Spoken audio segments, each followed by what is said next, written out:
Well, good evening, everyone.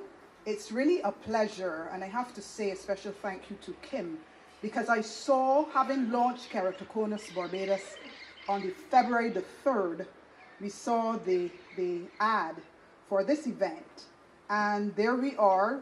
One of our major objectives is research on our particular eye disease, and sitting at my table are other keratoconus sufferers like myself.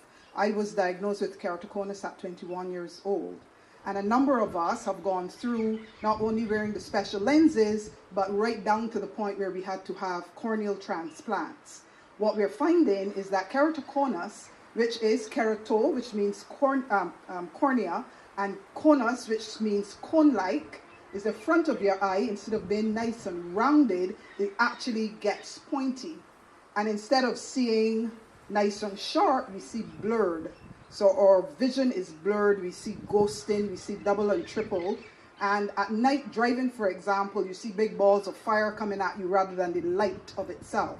So keratoconus is supposed to be a rare disease, except we're now finding that when we started out, there were the idea that it was rare, but now we're finding that there's so many more of us, and we've been told that in Barbados it's not actually rare. In fact, he was saying that his understanding in the Caribbean is not rare.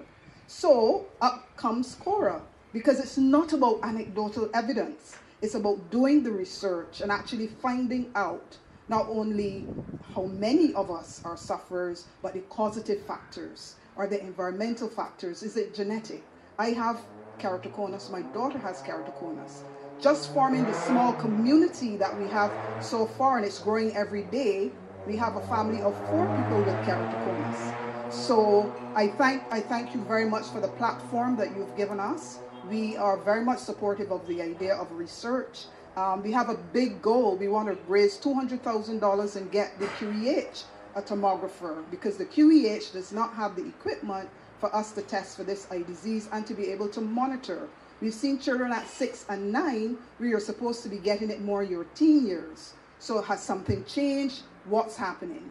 We are a support group and an advocacy group, and thank God we found each other, because when I was diagnosed, we were just told nobody else has it. So you go silently away, only to find that there are several of us. And we found there's several people within the teaching profession.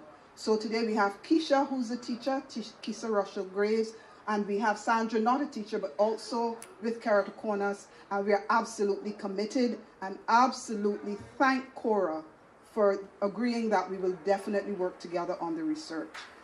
Thank you very much.